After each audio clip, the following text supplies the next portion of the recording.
Good evening and salutations, my GH fans. I'm going to be honest, for most of the part of this episode, I didn't know what this episode was supposed to be trying to do. Like, I didn't give two shits about Jocelyn talking about Spencer. I've cared so little about this grieving process with Spencer from, well, any cast, any character on the show. Talking about, is she going to post? Is she not going to post? Will it affect Trina? I'm like, post it or don't post it. I don't care. Can we just move on past that? It was just kind of irritating to sit there and watch her go back and forth. I'm just like, I don't care. So she posts it like it really mattered. Drew and his forever not taking accountability for his actions. And okay, let's talk about Carly for a hot minute. So Carly gets a phone call from another advertiser that's about to walk, but of course she is saved by Drew, who managed to turn the situation around. I've said this yesterday. I said this in my live stream. The way that they have written Carly, she just miraculously come up on top at every single corner. And this is from a Carly fan. I don't want to sit there and say it's insufferable, but it's just I don't know what the hell to call it at this point.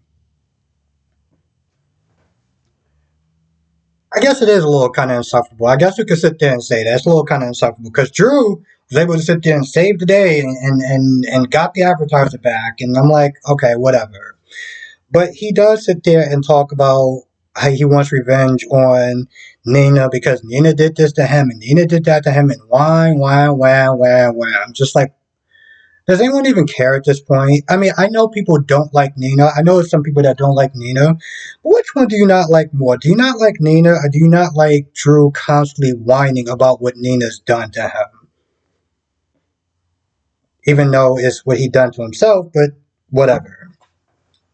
And at some point he does accidentally tell Carly that he planned on getting Michael roped into this whole revenge thing. And Carly's like, listen, I'll stay on Crimson, but only if you have to sit there and drop this. I'm not gonna be sitting there doing this because, Carly's like, I want to sit there and move forward. Funny how she says she wants to move forward, even though she took the job from Nina, but whatever. She says she wants to move forward, she wants to go on about her life. She doesn't want to sit there and give Nina any more thought because it's like she's gonna keep winning as long as we let this woman live in our head rent free. Drew does agree to drop it for Carly's sake, but let's be honest, he's not going to do that. I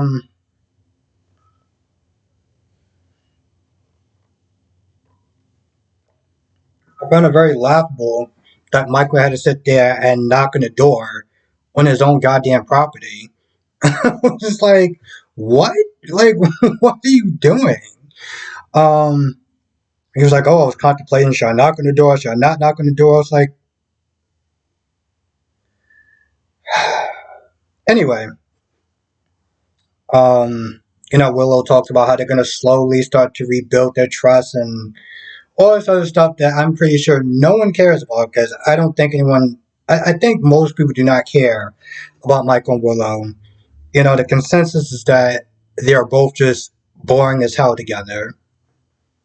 Hell, actually, tell you the truth, I think the only time that Michael's interesting is when he's trying to do revenge or his dark side comes out. Other than that, it's just like, eh. That's the same thing with Willow. Willow's only interesting when she actually has a backbone. When she, when she has that gusto, like when she was with Nell and stuff like that, that's the only time that she's interesting. But they do talk about Drew, and she's talking about how, Drew is starting to be a lot more colder and crueler and wants revenge and everything like that. And, experiences does change people, you know, for the better, for the worse. And it's like, I don't know. Part of me just really didn't even care about that scene whatsoever. But it's just one of those things. Just like she's like talking about, like, oh, poor Drew. It's like, well, your mom did somewhat screw him over, even though he kind of screwed him himself. So let's not sit there and try to act like this is just out of nowhere. I'm gonna be honest. I really didn't sit there and see the point of Brick and Jordan today. All he was there doing for 2 minutes straight was there flirting with her, and Jordan was just, even though that she sat there and tried to act all stoic, she was loving it. But he was really there to sit there and keep an eye on Dex. Jocelyn did wind up meeting up with him, and they wound up going back to sit there doing more loving in the afternoon. Didn't really go anywhere. Didn't really care about those two either way. Except for the fact that towards the end, Brick did sit there and tell Sonny about Dex's offshore account. So, yeah, so it's looking a lot worse. It's looking a lot worse.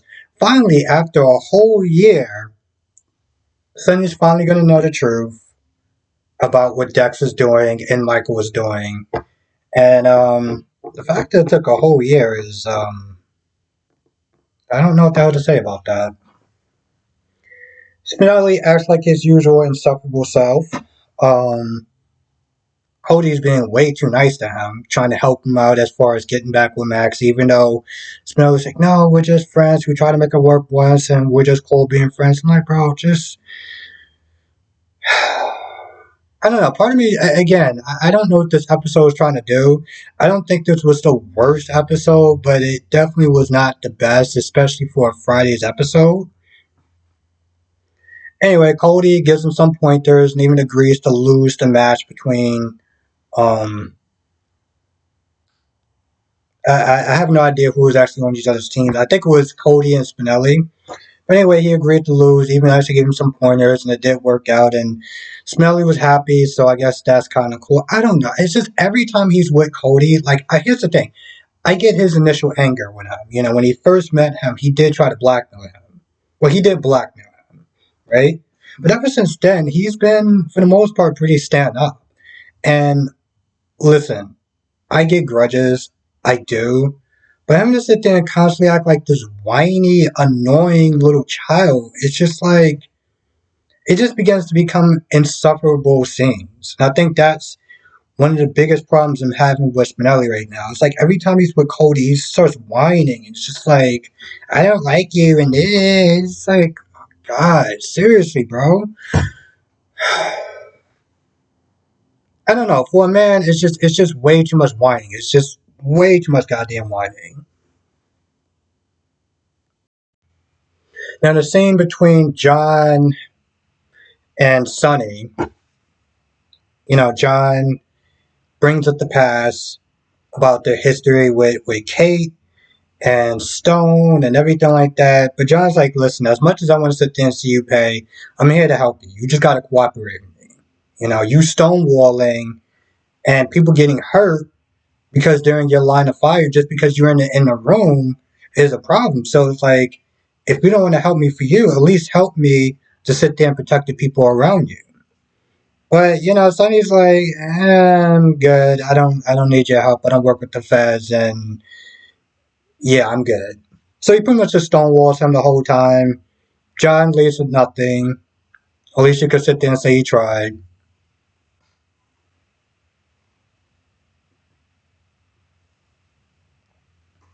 I don't know. I think maybe I would have probably.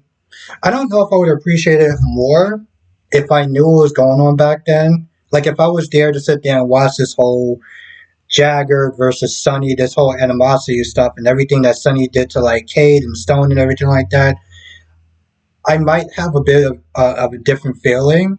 But watching that scene didn't do anything for me. So, but I'm pretty sure, but also I'm sitting there thinking about the recast.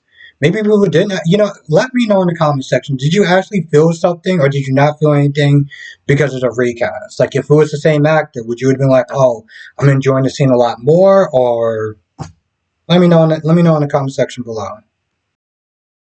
And at some point, Sasha's probably going to want to get in with Cody, even though she does sit there and tell Maxie, because Maxie's like, so, yeah, thing? Like, did you confess each other's feelings? And Sasha's like, no, we just decided just better off as friends. I'm just like, yeah, let's see how long that's going to last. I mean, we know it's not going to last that long. I understand that she was grieving and everything like that. I never saw her see, I never saw one scene with her with a therapist, like Kevin or anything like that. So, I mean, not to sit there and say that therapy is always a solution, but it's a start and it's a tool. And I mean, I just don't understand how she expects to sit there and kind of start to heal without any sort of therapy. It's like she's just gonna what one day wake up and be like, oh, I guess I'm okay enough to sit there and date now. I don't know. Yeah, I think that's about it. I can't really think of anything else that wound up happening. But as I always sit there and say, if I forgot anything, come to the live stream tonight, 8 p.m. Eastern, 5 p.m. Pacific. We'll sit there and talk about all the shows: General Hospital, Days of Our Lives, Bold and the Beautiful, and Young and the Restless. And with that being said, I'm gonna go. Also, if you're not a member, definitely become one. I do exclusive live streams for members. I do members videos only, first takes from members, and member monthly shoutouts. In that video, I'm actually going to be sitting there posting that tomorrow. I'm posting that soon. I got another. You know what? I got another video for the members first. That is, I've been sitting there saying all week, pearl clutching. But it's gonna come out for the members first, and then like after, I'll put it out for everyone else. And then after that, I will put out the member shout out video that I did. So, yes, with that being said, I'm going to go. I'll see you in the next video.